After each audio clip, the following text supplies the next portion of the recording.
없을까? 항목으로. 그러니까 바로 앞에까지 오는 거예요. 뛰어가지고.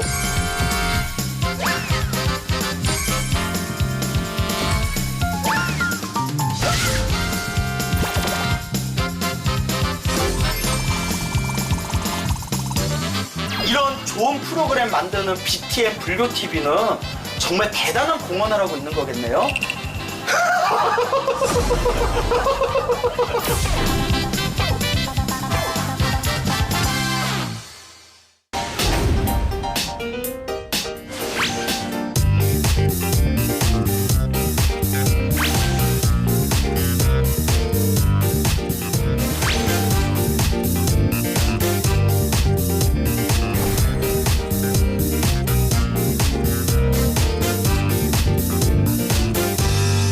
스님 같은 분이 역할을 하셔야죠. 그리고 제가요? 또 제가요? 쌤 무슨 말만 하면 다 저한테. 삼국유사에 보면 백률사조나 이런 데 보면 바로 이야기가 있거든요. 그래서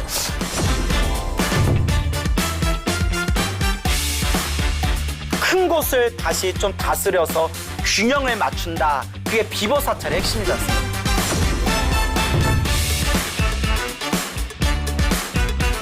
아직 밥 덜 됐어요. 밥 안 됐어? 그래서 못한 치면서 시간 때우는 거다. 그래서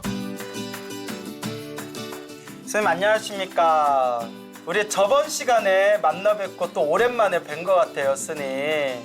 그러게 지난 시간에 우리 절 이야기 했었었는데 예, 왜 그래서, 절을 절이라고 하느냐. 그래서 뭐 산에 있는 절 이야기도 했었고 그 다음에 절하는 방식 이게 외부에서 이제 들어온 뭐 예다 이런 얘기도 했었던 것 같아요. 예, 저는 스님 덕분에 절에 대해서 또 새록새록 많은 정보를 얻었던 것 같아요, 스님.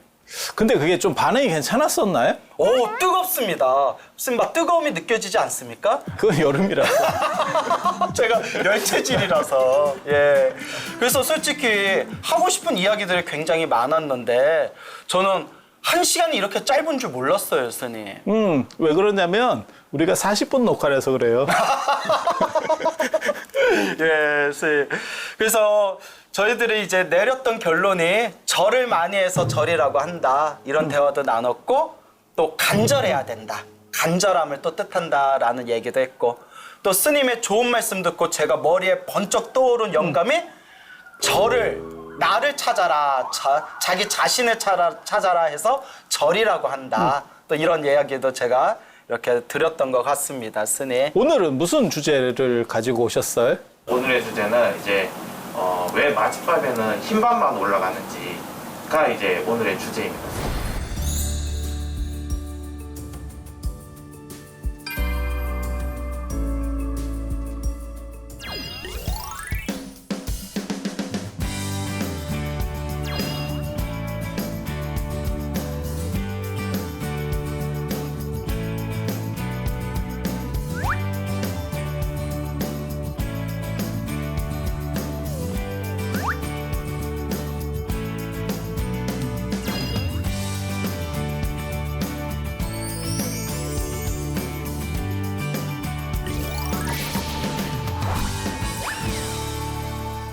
스님, 부처님께 우리가 공양을 올리지 않습니까? 그런데 사실 저도 처음 절에 와서 깜짝 놀랐던 게 밥을 둥그랗게 이렇게 퍼가지고 부처님께 밥을 올리는데 그걸 맞이라고 하지 않습니까? 근데 많은 분들도 그런 질문을 아마 떠올렸을 것 같아요. 왜 반찬은 없을까? 왜 맨밥만? 왜 이렇게 밥만 드리나? 왜 반찬은 없을까? 반찬도 좀 드셔야 될 건데 그렇죠. 맨날 맨밥만 저렇게 드시니까 부처님 너무 힘드실 것 같아요. 부처님, 그래서 스님이 저한테 이런 농담하셨었죠. 부처님이 탄수화물 중독자야. 예. 근데 이런 부분에 대해서 우리가 한번 문화적으로 왜 한국 불교에서 언젠가부터 부처님께 공양을 올릴 때 밥만 올리게 되는가? 이런 부분에 대해서 저희가 한번 짚어볼 부분이 있을까요, 스님? 예전에는 반찬이 같이 올라갔었던 걸로 추정을 합니다. 반찬이 실제로 같이 올라갔다고요? 그래서 바루 이야기가 삼국유사에 보면 백률사조나 이런 데 보면 바루 이야기가 있거든요. 그래서 은그릇 5개, 그다음에 금그릇 5개를 왕이 이제 시주하는 그런 대목들이 나오는데 그게 5개짜리 바루거든요. 스님 혹시 바루가 5개 예전에 있었던 거 기억하세요? 예, 저는 기억합니다. 그게 정확히 기억합니다. 그래서 그게 무슨 일이 벌어지냐면 우리가 바루를 사면 5개인데 네. 하나가 남잖아요. 예. 교육원에 들어가거나 안 그러면 유론의 그 스님들이 4개만 쓰고 하나를 빼라고 하니까 네. 그래서 이제 본사나 이런 데 가면 그 바루가 굴러다녀요. 그리고 거기에 늘상 동전 같은 게 대부분 저는 여쭤봤어요. 4개인데 왜 5개가 들었냐 하니까 예비용이다라고 얘기해 주시더라고요. 예비용이다. 스페어 타이어요. 그래서 하나 잊어먹으면 그거 써라. 아니 근데 그거를 중간 걸 잊어버리면 그게 맞을까요? 그걸 이제 우리가 전문 용어로 쪽났다라고 표현하죠. 새로 사야죠. 새로 준비해야죠. 근데 이게 되게 재미있는 게 지금은 사람들이 그 인식이 자꾸 없어져서 그러는데 예전에는 이 사자가 죽을 사자하고 발음이 똑같다 그래서 살을 피하는 교양들이 있어요. 그래서 사홍서원도 우리가 저는 이제 굉장히 잘못됐다고 생각하는데 노래로 할 때 전통식으로 할 때는 중생무변서원도에서 한 번 인사하고 그렇죠. 번뇌무진서원단에서 한 번 인사하고 법문무량서원항에서는 안 합니다. 안 하고 마지막에 예. 마지막에 한 번 이렇게 불동무상서원성에서 하고 이렇게 하면서 셋으로 맞춘 거거든요. 스님 말씀이 예전에는 사홍서원 할 때 목탁을 3번 내려서 반배했는데 언젠가부터 사홍서원 하면서 반배를 4번 하게 되었다. 그거 짚어주신 그러니까 거죠. 지금 사자라고 하는 거를 네. 꺼려하는 문화가 있었는데 그게 사라졌고 그리고 인사나 이런 거 할 때도 짝수 인사는 다 죽은 사람한테 하는 예. 거예요. 그러니까 그래서 우리가 상가집에서 제사 지낼 때 절 2번 올리는 게 짝수라서 그런 거죠. 그렇죠. 그리고 임금님이 돌아가신 종묘나 이런 데서는 4번 하는 거고 이게 짝수예는 죽은 사람 예예요. 동아시아에서는 그렇게 규정이 되어 있어요. 그래서 이걸 다 피했는데 지금 분들은 그런 룰들을 잘 모르니까 노래로 할 때는 그냥 4번 인사를 하는 그런 경향이 생겼고 바루도 사실은 그것 때문에 5개로 이렇게 비틀어 놓은 거예요. 동아시아에서. 아, 4개가 불길하다 해서 5개로 바루를 채웠던 겁니까? 예, 하나를 늘린 거죠. 저 처음 그러니까 알았습니다. 하나를 선생님. 줄이거나 하나를 늘리거나 했던 방식을 취한 거예요. 이 사람들이 그걸 피하기 위해서. 근데 인도 같은 경우는 사진법 문화가 워낙 그 부처님 당시에 유행하고 있었기 때문에 인도에서 부처님 당시에는 그냥 다 사진법을 썼던 것 같아요. 그래서 사성제 8정도, 뭐 12연기, 16대국 전부 이게 사 돌리는 거죠. 사자 배수죠. 4월 8일 뭐 이런 거 하듯이 전부 사로 돌리기 때문에 다 빼기가 어려웠던 거예요. 그래서 뺄 수는 없고 그걸 변형시키는 방법을 썼던 거고 그래서 그릇이 5개다라고 나오면 그건 바루입니다. 그리고 그런 바루구나. 거는 유적이나 이런 걸 통해서도 알 수 있어요. 그래서 그걸 부처님한테 공양을 올렸다는 얘기는 그 용도는 이제 바루에다가 음식을 놓고 쓰는 거죠. 그리고 그 유풍이 지금 남은 게 스님도 보셨을 거예요. 큰 스님 달해제 같은 데 보면 바루에다가 이렇게 음식들을 이렇게 예. 싸서 제례를 우리가 지금도 올리고 있죠. 그러면 스님이 금방 말씀하신 뭐 삼국유사 기록이나 또 여러 유적지 기록에서 그러면 그 바루에 대한 문화를 살펴봤을 때 부처님께 공양 올렸을 때여도 밥하고 반찬을 바루에다 담아서 올렸을 것이다. 예, 예. 너무 놀랐습니다, 스님. 원래 반찬도 같이 드렸구나. 저는 무슨 생각했는지 알아요? 부처님께서 너무나 검소하셔가지고 이렇게 맨밥만 드시고 우리들에게 이렇게 검소한 모습을 보여주시려고 저러는구나. 저도 그렇게 생각했죠. 부처님한테 이제 올리는 거는 최상의 공약물들을 다 올린 거고 그게 이제 나중에 맞이라는 용어에서도 확인이 되는 건데 최상품들을 올렸는데 나중에 이제 조선시대가 되면서 이제 스님 아시다시피 수명 억불이 되니까 예.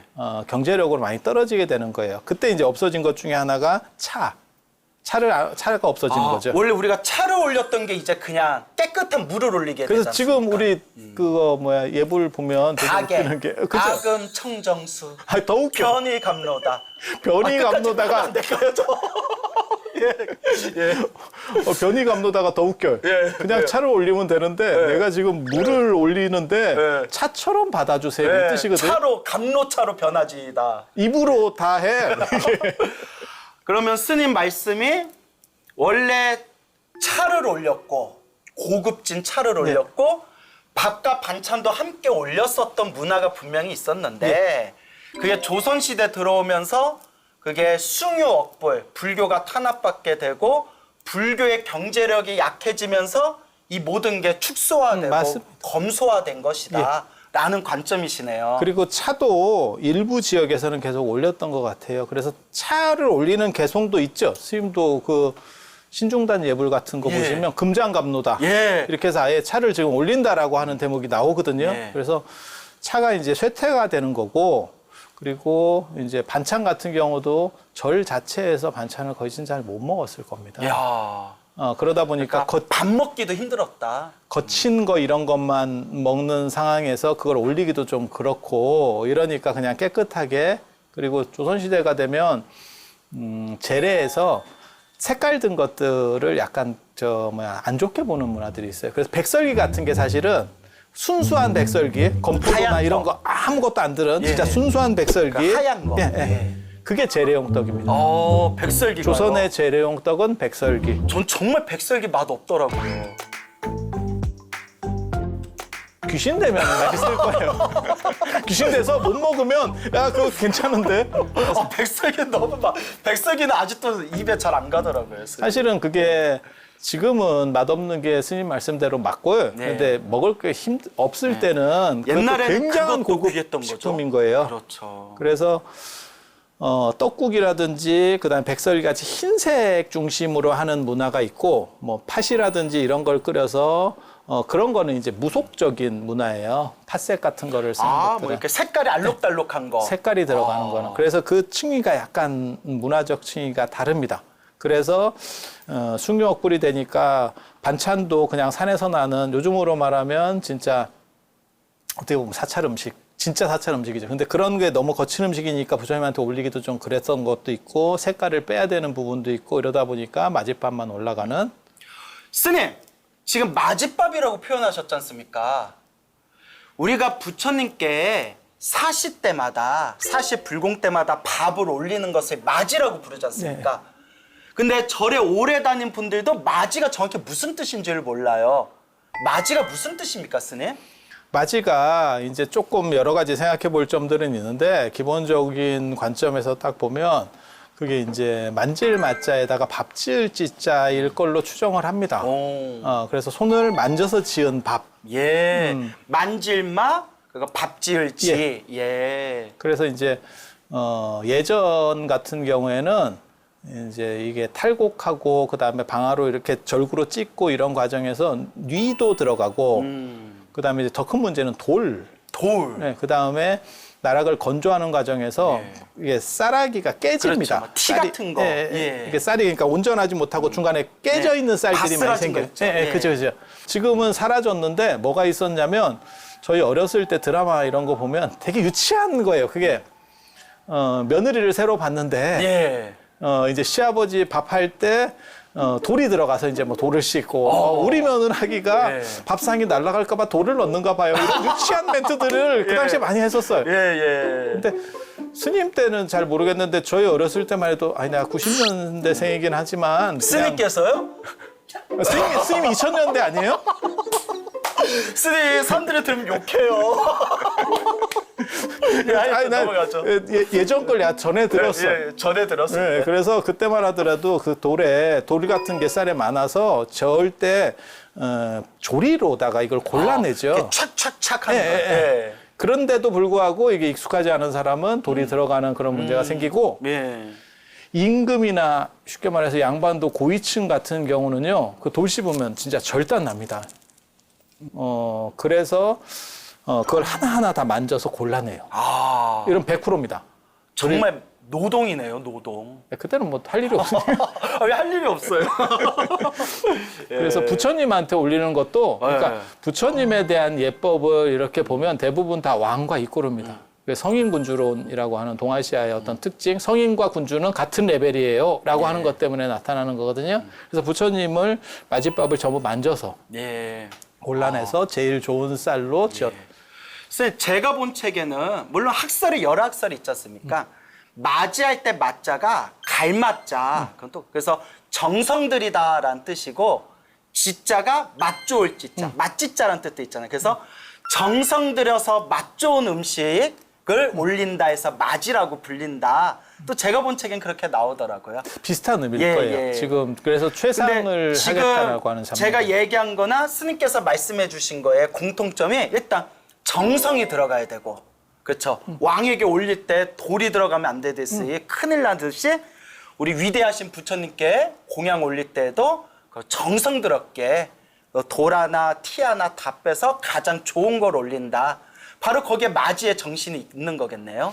지금은 그런 분들을 못 봤는데요. 제가 예전에 초창기에 절에 이렇게 있을 때만 하더라도 시골에서 추수하시면 그 추수한 첫 쌀을 부처님한테 올린다고 이렇게 이고 오시는 할머니들이 있었어요. 그런데 그때는 또 이 할머니들이 얼마나 많이 이고 오는지를 몰라. 이걸 이만큼을 이어요. 예. 이만큼을 이는데 그게 몇 킬로를 걸어와야 되거든요. 예. 그런데 쉴 때도 앉아서 그냥 이걸 안 내리고 쉽니다. 예. 부처님께 올릴 거니까. 네, 그래서 그걸 내리고 쉬면 좀 편할 건데요. 이랬더니 부처님한테 올리는 거를 네. 내릴 수가 없습니다. 야. 머리에서 이거는 계속 해야 됩니다. 예. 이런 얘기들을 머리에 깨서 이고 있고. 예, 많이. 그러니까 쉬는 것도 앉아서 머리에 놓고 쉬는 거예요. 그래서 또 이런 얘기 있지 않습니까? 그 쌀을 머리에 이고 몇 킬로미터를 걷고 걸어서 일주문에 들어가는 순간 뽕 하고 방귀를 꼈대요. 그러니까 할머니가 한숨을 푹 내쉬면서 방귀 기운이 올라간 쌀을 어찌 부처님께 올리겠냐 하고 다시 집에 돌아가서 다시 새로 준비해서 또 그 다음날 몇 킬로미터를 걸어가지고 부처님께 그 쌀 공양을 올렸다. 이런 정말 전설 같은 이야기가 있지 않습니까? 아니, 전설이 아니고 진짜 그랬을 것 같아요. 왜냐하면 요즘은 그런 개념들이 없는데 밥상도 실제로 며느리가 만약에 시아버님한테 올리든지 하면 상을 원래는 차려서 같이 먹는 문화가 아니면 상 자체가 들어가는 문화거든요. 올릴 때 코 위로 올려요. 그리고 진짜 지금도 절에서는 맞이는 이렇게 우리가 올리잖아요. 네. 앞쪽 아니고 그다음에 코보다 위로 올리게 돼 예, 있습니다. 맞아요. 저희도 그렇게 배웠죠. 그게 그렇게 하는 그 공통 룰이에요. 예. 그래서 그 어른의 생각이 맞는 것 같아요. 그리고 저는 그런 분들 이렇게 얘기를 들으면 숙연해지는 게 저렇게 해야 복을 받는 것 같다. 이런 생각이 뭐든지 정성이 있어야 돼요. 기록에 근거해서 분명히 반찬도 같이 올렸다. 이렇게 차를 올렸었고 밥과 반찬을 같이 올렸었는데 사찰의 경제 사정이 안 좋아지면서 그냥 깨끗한 물로 대신 올리게 되었고 반찬도 아니라 밥만 올리게 되었다. 이렇게 이제 얘기해 주셨고요. 부처님께 올리는 밥을 우리가 맞이라고 부르는데 맞이가 무슨 뜻입니까? 라고 했을 때 정성스럽게 지어서 올린 밥이다. 이렇게 또 이제 결론을 내려주셨고요. 네, 맞습니다. 여기서 우리가 나누는 이야기가 완전 왕초보들을 위한 그런 재미난 어떤 불교 상식이잖아요. 여기서 제가 또 스님께 하나 우리 왕초보 불자들을 위해서 대신 질문 드리고 싶은 게 우리가 사시불공 하는데 요새 젊은 애들은 사시가 무슨 뜻인지를 몰라요. 사시가 무슨 뜻이고 그 사시불공 때 맞이 올리는 게 어떤 의미가 있는지 한번 짚어주셨으면 좋겠어요. 12지에서 자축인묘 진사오미 신유술회 할 때 사. 예. 그게 그래서 자축인묘 진사. 진사. 예. 그래서 사시. 예. 그러면 시간을 뜻하는 거네요? 그렇죠. 그럼 몇 시에서 몇 시죠? 그래서 예전에는 2시간에 하나니까 예. 9시부터 11시까지. 11시. 9시에서 11시를 사시라고 불렀다. 그때 불공을 올리는 거네요? 그렇죠. 예. 왜냐하면 인도에서는 12시가 되기 전에 밥을 다 먹는 문화거든요. 수행자는. 정오를 넘어서 밥 먹지 말아라. 예, 라 근데 계율이 있죠. 부처님은 왜 그러면 11시로 끝냅니까? 부처님이 드셔야 스님들이 드시고 그다음에 신도들도 12시 안에 다 먹어야 되는 거예요. 그러니까 신도는 사실은 12시 안에까지는 필요가 없고 스님까지 먹어야 되니까 지금은 동시에 막 차리고 이게 가능하지만 그 내려온 밥을 다시 그거를 흩어서 먹는 거거든요. 맞습니다. 그러니까 그게 상물림 문화예요. 그래서 제사 지낼 때도 마찬가지입니다. 제사 지낼 때도 음복이 단순히 제례에 참석한다가 아니고 그 음식을 같이 공유하는 그래서 같은 공동체다라고 하는 거를 보여주는 거예요. 스님께서 너무 중요한 부분을 오늘 명쾌하게 지적을 해주셨는데요. 우리 계율에 보면 부처님이 12시 이전까지 밥을 먹어라라고 돼 있는데 우리는 항상 부처님께 맞이밥 올릴 때 11시 기준으로 올리잖아요. 그래서 11시에 맞이밥 올립니다라는 신호로 땡땡땡땡 맞이종 치지 않습니까? 그래서 1시간 일찍 드시네? 라고 했는데 오늘 스님께서 명쾌하게 가르쳐 주신 게 빨리 부처님께 음식 올리고 우리 스님들과 불자들이 12시 안에 밥을 먹어야 되지 않겠느냐. 그거 이제 말씀하신 거지 않습니까? 그러니까 부처님 일과표를 보면 부처님이 현장 스님 기록이나 이런 데 보면 지금 시간으로 6시쯤 일어나셨어요. 승단이 6시쯤. 그러니까 뭐 새벽 3시에 일어났다 이거는 사실 시차 계산을 잘못한 거고 그리고 그 시간에 일어날 수가 없습니다. 예, 왜냐하면 지금 새벽 3시인지를 몰라요. 그게 시계도 없는 상황에서 3시인지 4시인지 2시인지 알 수가 없어. 미안한 얘기인데. 해 떠야 알고 닭이 울어야 아는 거지 뭐 자명종 소리가 있는 것도 아니고요. 그래서 한 6시쯤 그 승단이 인도 승단은 일어났고 그래서 한 끼 먹고도 가능한 거거든요. 그리고 이제 탁발을 나갈 때는 그러니까 걸식이라는 용어도 쓰고 탁발이라는 용어도 쓰는데 인도식 표현은 탁발이 공식 명칭이에요. 그래서 선생님 근데 이제 요런 명칭을 우리가 한자식 명칭이지 않습니까? 그걸 명쾌하게 이제 짚으면 탁발. 탁발이라는 게 무슨 뜻이죠, 선생님? 그러니까 가루를 가지고 이렇게 남는 음식을 제공받아서 공양받아서 신도들에게 제공받는 거. 이게 사실은 그러니까 빌린다, 빌어준다라는 뜻이거든요. 이렇게 빌다. 그러니까 이렇게 빌린다는 의미인데 거기서 무슨 의미가 나오냐면 나중에 이게 안 좋은 얘기인데 빌어먹다. 빌어먹다. 야 이럴 빌어먹을 이제 이런 뜻이 나오니까 문제가 생기는 거죠. 예. 그게 스님들이 두 종류가 있어서 그래요. 두 종류의 스님. 조선 조선왕조 실록에도 보면 그렇게 나오거든요. 세 등급의 스님이 있다. 뭐 이렇게 얘기하거든요. 하나는 참선하는 스님을 제일 스님. 높였고 조선 초기 기록이에요. 그래서 선불교가 이제 강력하니까 이렇게 나오는 거고 두 번째는 말 타고 강경하러 다니는 스님, 그러니까 법문하러 다니는 스님. 예. 우리 치면 이제 택시 타고 이제 법문하러 다니는 스님이겠네요. 세 번째는요, 스님? 그리고 세 번째 이제 요즘으로 말하면 무쓸모죠. 무쓸모. 별로. 쓸모가 없다? 별로 이제 우리식으로 말하면 약간 밥중? 밥중. 야, 조선시대에도 그런 표현이 있었습니까? 이제 그런 식의 사람들 때문에 나오는 게 빌어먹는 놈이라는 표현들이 쓸모없는 놈이 빌어먹기만 하는구나. 이제 이래서 빌어먹을 이런 욕이 나왔나 보군요. 그리고 경상도에서는 선생님 경상도 쪽 이런 걸 좀 아시는지 모르겠는데 그쪽에 사셔보셨는지는 모르겠는데 뭐가 있냐면 자기 남편을 화상이라고 야 이 화상아 원래 불교에서 화상은 덕이 높은 아사리를 뜻하잖아요. 스님, 화상이라는 단어가 불교에서 굉장히 권위 있는 중요한 언어고 빌어먹다라는 거. 스님들이 중생들의 복을 짓게 하기 위해서 공양을 빌어먹는 것도 사실은 얼마든지 좋은 뜻이었는데 이것도 숭유 업불의 한 잔재겠죠? 고려시대 때나 이런 데 종파불교 이런 거는 서로 간에 다 종파마다 가풍도 틀렸고 그래서 지금 생각하는 것처럼 이렇게 통일된 룰도 아니었고 그 다음에 통제도 잘 안 돼요. 같은 종파라도 너무 지역적으로 막 떨어져 있거나 통제도 안 되고 그래서 어떤 절에서는 술도 올렸었고 어떤 절에서는 고기도 올렸었던 것 같아요. 그래서 그런 것들을 그러니까 그런 절들이 정상이냐? 아니 그거 아니에요. 그러니까 우리도 가만히 보면 박정희 대통령 때 약간 무당틱한 절들이 많이 없어지거든요. 근데 그런 때 상황들을 보면 사실 그런 분들이 상당히 있었어요. 그러니까 그게 생각보다는 오랫동안 내려왔었던 문화였다라는 걸 알 수 있어요. 스님 이제 오늘 저희들의 주제가 이제 부처님께 올리는 맞이라는 부분이 주제잖아요. 맞이를 올린다는 거는 이제 근원적인 입장에서 보면 부처님께 공양 올리는 거잖아요. 맞습니다. 부처님께 올리는 그 공양에는 불자의 그런 어떤 불심, 간절함, 부처님을 향한 은혜 이런 것들이 이제 담겨져 있잖아요. 예. 그래서 우리가 맞이를 포함해서 이 불자가 정성스러운 마음으로 부처님께 공양을 올릴 때 우리가 어떤 마음을 가져야 될지 또 이런 이야기를 또 나눠봐도 좋을 것 같아요, 스님.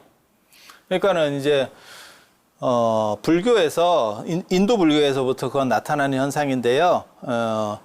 수행자는 정신 노동자입니다. 어떤 의미에서는 그래서 정신적으로 공덕을 이렇게 수행을 해서 양산을 해내는 거고, 그 다음에 일반 재가인이나 일반 신도들은 물질 자체를 이렇게 축적하는 분이에요. 그래서 그게 등가 교환이 이루어지는 거예요. 그래서 공덕이라고 하는 가치를 물질적인 음식이나 이런 걸 주면서 그것을 받아가는 겁니다. 그래서 탁발 끝나고 나서는 언제나 하는 게 뭐냐면 축원을 해주거나 법문을 해줘라 라고 하는 대목이 나오는 거예요. 그래서 그 사람이 행복할 수 있도록.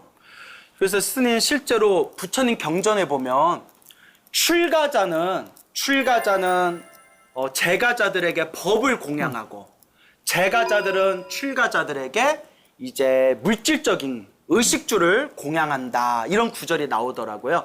그래서 서로의 이렇게 어떤 주어진 위치도 있었던 것 같아요. 자, 지금 신도들 같은 경우는 부처님을, 전에도 우리 그런 얘기했어요. 부처님을 닮아가려고 하는 생각, 이라는 생각으로 사실은 공양을 올리고, 그리고 절에서는 그거를 이제 스님들이 원래는 밥을 해서, 요즘은 그렇게는 안 하는데 스님들이 밥을 해서 부처님께 정성스럽게 올리고 축원을 한 뒤에 그것을 n분의 1로 마일리지 적립을 합니다. 그게 이제 공양간에서 그 부처님 공양 올린 거를 다 섞어서 같이 나눠 먹는 거예요. 그래서 그게 동아시아 어떤 전통 문화라고 보시면 되고. 그래서 저도 신도분들한테 항상 하는 이야기가, 부처님께 이제 우리가 마지 밥을 올리지 않습니까? 근데 실제로 불상이 밥을 먹는 건 아니지 않습니까? 그래서 뭐 이런 거 있지 않습니까? 마지 올려놓고 드시나 안 드시나 한번 싹 이렇게 쳐다보고, 근데 뭐 부처님이 불상이 움직여서 밥을 드시는 건 아니지만, 그거 계속 봐서 부처님이 못 드시는 거예요. 이렇게 딴 데로 좀 가 있으면 되는데 계속 기도하고 앞에서 그러니까 그죠, 드시는 거예요? 이거 꼴릴까봐 함부로 못 움직이는 거예요, 지금. 부처님께서 이제 실제로 불상이 밥을 먹는 건 아니지만 우리가 이 공양을 올리고, 부처님 저희가 올린 이 공양을 받아주시옵소서. 그래서 원수애납수, 원수애납수, 원수자비애납수, 원하옵건대 자비로운 마음으로써 우리를 애틋하게 여겨서 받아주시옵소서라고 우리가 이렇게 경문을 낭송하지 않습니까? 정말 부처님이 우리 공양을 받아주신다라는 마음을 일으킬 때 정말 살아계신 부처님의 그 공양을 드신 거와 같은 공덕이 이루어진다. 제가 이런 얘기를 많이 하거든요. 그건 맞습니다. 예. 그러니까는 부처님께 마지를 올리는 게 불교의 완전 정통 문화는 아니었을 거예요. 그런데 부처님을 닮아가려고 하고 싶은 사람들의 욕구에 의해서 부처님 탑이나 이런 데 꽃 공양도 올리고, 그 다음에 과일 공양도 올리고 하다가 동아시아로 넘어와서는 공양을 진짜 음식을 이렇게 좀 대접해 드리면 좋겠다라는 생각을 하게 되는 거고, 그걸 통해서 계속 닮아가려고 하는 노력들이 있는 거예요. 그래서 뭐하고 똑같은 거냐면, 부처님이 드시지도 않는데 왜 올립니까? 그거는 순국 선현들한테 현충일날 묵념하는 거하고 마찬가지예요. 그 묵념을 통해서 우리는 그분을 기리고 우리도 그렇게 됐으면 좋겠다라는 생각들을 하는 거죠. 근데 스님 예전 또 인도 불교 역사에 대한 책을 봤더니 그 시대 때 이런 논쟁이 있었대요. 부처님 인멸 후에 부처님께서 인멸하시고 나서 그 사리를 모아서 탑을 세웠잖아요. 그래서 그 불탑 신앙으로 인해서 대승불교 시대가 열렸다라는 뭐 학설도 있지 않습니까? 뭐 여러 학설들이 있는데 이런 재미난 내용이 나오더라고요. 신도들이 불탑에다 공양 올리는 공덕이 더 크냐, 스님들께 공양 올리는 공덕이 더 크냐라는 논쟁이 붙었었대요. 스님은 어떤 게 맞는 것 같으세요? 저는 솔직히 마음이 중요한 거잖아요. 그래서 저는 제가 된 근거는 불탑에다가 우리가 공양 올리는 거는 정말 살아계신 부처님께 공양 올린다는 의미로 내 정성을 다하는 거니까 공덕이 있고, 또 스님들께 공양 올리는 공덕도 분명히 경전에 열애인, 부처인 나에게 공양 올리는 것보다 승가에 공양 올리는 공덕이 훨씬 더 크다라는 또 구절이 나오지 않습니까? 그래서 저는 불탑에 공양 올리는 거나 승가에다가 공양 올리는 거나 결국 그 정성스러운 마음이 통한다면 결국 같은 공덕이 아니겠느냐? 그러니까 저 혼자 그냥 그렇게 결론을 내렸습니다. 그 논쟁이 굉장히 오래까지 가요. 오래 가죠. 그리고 그게 백중 때도 그 얘기가 나오잖아요. 그러니까 부처님이 목건년의 어머니인 청제 부인을 내가 할 수 있는 게 아니고 그거는 백중 끝났을 때 승고, 그건 어떻게 보면 사방승보를 얘기하는 거예요. 그래서 사방승가에다가 전체를 공양을 올려서 그게 오히려 더 낫다라는 말씀을 하시는 부분도 있고, 법화경 같은 데서는 부처님 중심으로다가 또 틀어가죠. 그렇죠. 그래서 불탑에다 공양 올린 걸 중요하게 여기죠. 논점 자체들이 굉장히 재밌는 거예요. 근데 우리나라를 보면, 한국 불교를 보면 부처님이 나을 것 같아요, 저는. 근데 스님, 한국에서는 그 문제가 해결됐습니다. 아, 그래요? 왜냐? 불탑이나 불상에다 올려도 결국 누가 이렇게 받아가시죠? 스님들이 이렇게 받아가시잖아요. 그러니까 이 부분이 서로 난 한국에서는 부처님이 틀려요. 가지고 가시는 줄 알았어, 지금까지. 여태껏 부처님이 처음 들고 가시지 알았네. 않았어요? 그러면 저 안 볼 때 어떡하죠? 저녁에 하시. 저 부처님 앞에 둔 사탕 제가 집어갔는데 저 어떡하죠? 우리 부처님 사탕 못 드셨어. 그거 부처님이 아껴놓은 건데 내일 드시려고. 어쩐지 꿈자리가 안 좋더라고요. 자, 어쨌거나 한국 불교도 이런 부분이 좀 해결됐지 않습니까? 예. 근데 쌤, 제가 또 희한한 경우를 봤어요. 어느 신도분이 유명한 사찰에서 있었던 일인데요. 신도분이 자기 생일이라고 케이크를 부처님께 올렸어요. 보통 케이크 같은 거 부처님한테 올리고 그냥 가지 않습니까? 기도하고 부처님한테 올렸던 케이크를 싸가지고 집에 가져가시더라고요. 이럴 때는 그 공양의 공덕이 있습니까, 없습니까? 자기가 들고 갔을 때는? 글쎄, 제가 보기에는 괜찮을 것 같은데. 예, 이제 조금 전 몰라서 여쭤보는 조금 짜증나면 생일빵을 한번 해주세요. 아니, 그거를 올려만 놓고 가시는 분들도 있는데, 이 얘기를 해도 될지는 저도 잘 모르겠는데, 사실은 자기가 조금 먹어야 돼요. 먹어야 된다. 예, 그게 이제, 음복 아까도 같은 얘기했었던, 예. 그래서 그 부분은 사실 다 갈라서 먹는, 그리고 그게 대중공양 문화에서는 기본적으로 깔려있죠. 지금 현재 한국 불교에도. 근데 지금 제가 또 어른들한테 듣기에는 보시지 않습니까? 보시 공양인데 보시는 내려놔야 되는데 온전하게 그거 공양물을 그 법당에 딱 내려놨을 때 그 보시가 원만해지는 건데 올려놓고 자기가 가져가서 자기가 흡수해버리면 보시 공덕, 그 공양의 공덕이 원만할 수가 없다. 또 이런 얘기를 들었거든요. 이제 그 대승불교 쪽에서 그런 얘기들을 하기는 하는데, 그거는 이제 마일리지가 좀 많고 윤택한 분들은 그렇게 해도 돼요. 그러니까 종을 만드는데 내가 혼자서 종 다 했어요. 예. 이러면 굳이 이름 안 새겨도 돼요. 예. 뭐 고려대장경 이런 데 누가 어차피 이름 내가 새기겠어요. 다 했으니까. 그런데 이제 조금 저렴하신 분들은 어떻게라도 새겨서 내게 좀 잘 되기를, 그 간절한 마음도 저는 상당히 존중받아야 된다는 생각을 해요. 쌤, 그리고 우리 한국 불교 역사에서 또 이 마지와 관련된 중요한 부분을 제가 하나 콕 찍어서 여쭤보고 싶은데요. 성찰스님, 청담스님 아시죠?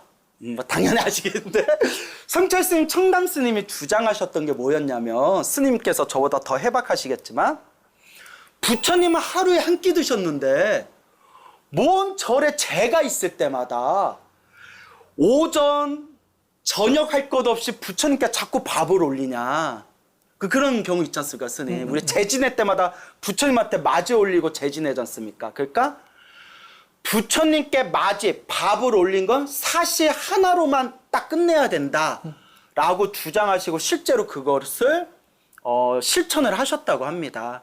근데 사실 지금 사찰에서는 아무래도 신도들 분위기, 신도들 눈높이에 맞춰주려진 몰라도 제진회 때마다 오전, 오후, 저녁 할 것 없이 맞이를 그냥 올리거든요, 밥을. 선생님, 이 부분에 대해서 어떻게 생각하세요? 그거는 예. 전각 자체가 적어서 그래요. 그러니까는 예전에는 지장전이나 시황전이나 제가 그런 얘기 하거든요. 관세음보살이 인기가 제일 있지만 실제로 전각 숫자만 따지면 지장보살과 관련된 전각이 더 많아요. 그래요? 지장보살, 저도 처음 왜냐면 알았어요. 시황전, 명부전, 뭐 지장전 이렇게 해서 한 사찰에 2개씩 있는 데도 있거든요. 큰 데는. 큰 절들은. 이유가 뭐냐면 쟤는 예전에 한꺼번에 합동으로 지내지 않아요. 그리고 쟤를 부처님 앞에서 그렇게 함부로 지낼 수 없어요. 그래서 아예 재 모시는 정각이 따로 있었던 거예요. 그렇게 하면 해결이 되는데 지금은 하나의 작은 절에서 다 하다 보니까 그게 그렇게 이제 막 뒤섞일 수밖에 없는 어떻게 보면 그래서 보살님들이 신도를 시주를 많이 하시면 그 스님도 충분히 다 따로 다 안배할 수 있습니다. 근데 스님 제가 가슴이 아파요. 부처님한테 시도 때도 없이 밥을 올리니까 부처님 배탈 나시면 어떡해요? 살 안 빠지잖아. 그래서 왜 부처님을 살 안 빠지잖아. 예. 그래서 부처님 제가 그런 얘기 하는데 이게 지구는 둥글고 시간들은 계속 시간대마다 달라지잖아요. 지구가. 그래서 부처님이 여기서만 사시에 드신다고 생각하지 마세요. 여기 끝나면 태국 쪽, 동남아 쪽에 가서 드시고 인도 쪽 드시고 뭐 이렇게 쭉 돌잖아요. 안 쉽니다. 그래서 또 어른들이 이런 말씀을 하시더라고요. 귀신들은 음식을 먹을 때 촉식을 한다. 촉식.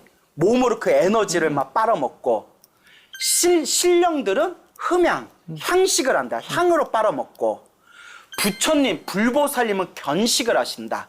신도들이 올린 공약물을 그냥 바라보시는 것만으로도 그 모든 게 다 성취된다 해서 귀신들은 촉식, 신령들은 향식, 그 다음에 불보살은 견식이라는 표현을 제가 들은 적이 있거든요.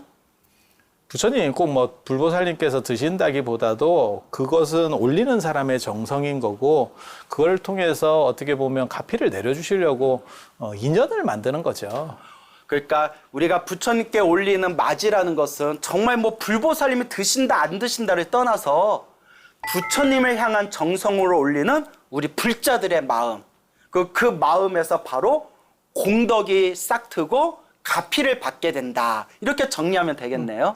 그리고 맞이랑 관련해서 되게 재밌는 게 하나 있어요. 오, 기대돼요, 스님. 뭐가 있냐면 이제 절에서는 보통 그러는데 맞이 앞에 정근을 하잖아요. 근데 원래는 정근 순서가 어디냐면 축원 앞입니다. 저도 그렇게 배웠습니다. 축원 앞이거든요. 그래서 맞이 앞에서 그러니까 음식을 차려놓고 정근하는 거는 사실은 안 맞아요. 그러니까는 뭐 환갑상도 그렇고 생일상도 그렇고 음식이 나왔는데 거기서 계속 음식 올린 사람이 뭐라고 말을 하는 거는 그건 굉장한 신뢰입니다. 그런데 왜 맞이 앞에 축원이 되냐면 가마솥밥을 짓다 보니까 시간을 잘 못 맞추는 거예요. 그래서 앞에가 일부가 끝났는데 맞이가 올라가야 되는데 아직 밥 덜 됐어요. 밥 안 됐어? 그래서 하는 거예요. 목탁집에서 시간 때우는 거다. 네. 그래서 정근이 원래는 공양을 다 드시고 이제 당신을 찬탄하다라고 하는 의미예요. 그렇게 해서 축원으로 맞아지는 건데 그러니까 공양 다음이 정근이고 정근 다음이 축원인데 거기에 정근이 좀 들어가게 된 거예요. 스님, 전 또 다르게 들었어요. 우리가 보통 10시에 기도 시작하잖아요. 11시에 마지종을 쳐야 되는데 천수경 3번이 아니라 7번을 해도 시간이 남는데요. 뭐 사다라니 하고 뭐 해도 그 남은 그 마지종 칠 때까지 시간을 채우기 위해서 이렇게 불보살님 정근을 하는 거다. 또 이런 얘기도 들었습니다. 마지종을 11시로 정해놓고 쳤었대요? 저는 그렇게 그래요? 들었어요. 배울 때. 마지종 11시에 원래 치는 게 아닌가요, 그러면? 아니 그게 네. 마지종이 이제 부처님 마지종이 있고 네. 그다음에 끝나고 나면 또 이제 대중 공양종도 예, 있거든요. 예. 예전에 그 공양종도 한 40분 쳤어요. 네.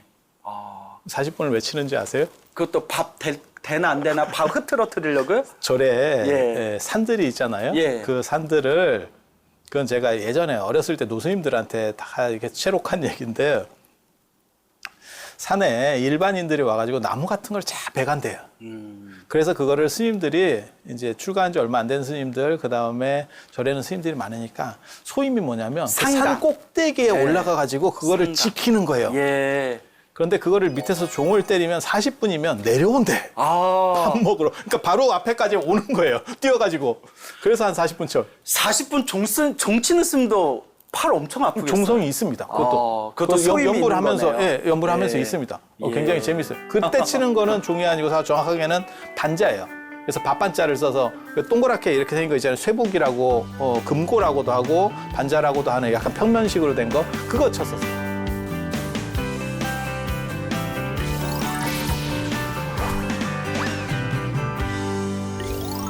스님, 오늘 맞이에 대한 이야기 나눴는데 사실 풀어야 될 게 더 많은데 또 시간이 손살같이 흘렀습니다. 그래서 정리해보자면 맞이, 부처님이 하루에 한 끼 드시고 또 부처님이 드시는 공양 시간, 그래서 11시에 맞춰서 우리가 부처님께 올리는 밥 맞이는 원래 밥만 드시던 게 아니었다. 옛 기록의 근거를 뒀을 때 차도 올렸고 밥도 올렸고 반찬도 올렸었는데 그만 우리 한국 불교가 이렇게 억압받고 또 시대적인 어떤 그 경제력이 또 사찰이 악화되면서 이렇게 그냥 밥만 올리는 문화가 뚱 하고 돼버렸다라는 말씀을 하셔주셨지 않습니까? 그러니까 떠오르는 게 스님 이제 사찰 경제가 다시 많이 활성화됐으니까 그 지금부터라도 밥을 반찬하고 같이 올리면 어떨까요, 스님? 부처님도 뭐 차를 드셨던 건 아니에요. 그래서 딱히. 우유를 차라리 올려라 내가 그런 얘기도 했는데 차라리 우유죽을 올려라. 이미 예, 전통적으로 오래됐고 문화화됐으면 사실은 그걸 손대기는 쉽지는 않습니다. 맞아요, 스님. 문화는 끊임없이 변하는 것 같아요. 다만 그 끊임없이 변하는 문화 속에서 우리 불자들이 부처님을 공경하고 부처님을 그렇게 정성스럽고 간절하게 향하는 그 마음, 그게 바로 핵심이 아닌가라고 오늘 다시 한번 생각해 봤습니다. 스님, 오늘 너무 풍부하고 너무나 해박한 또 불교 문화 지식에 제가 다시 한번 찬탄드리면서 스님 다음 시간에 또 뵙겠습니다, 스님. 아유 스님이 더 고생 많이 하셨어요. 예, 고생한 거 없는데요. 부처님 앞으로 충만한 한 주가 됐으면 좋겠습니다. 감사합니다.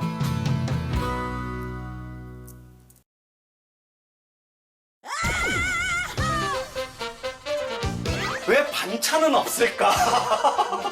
밥 먹으러. 그러니까 바로 앞에까지 오는 거예요. 뛰어가지고.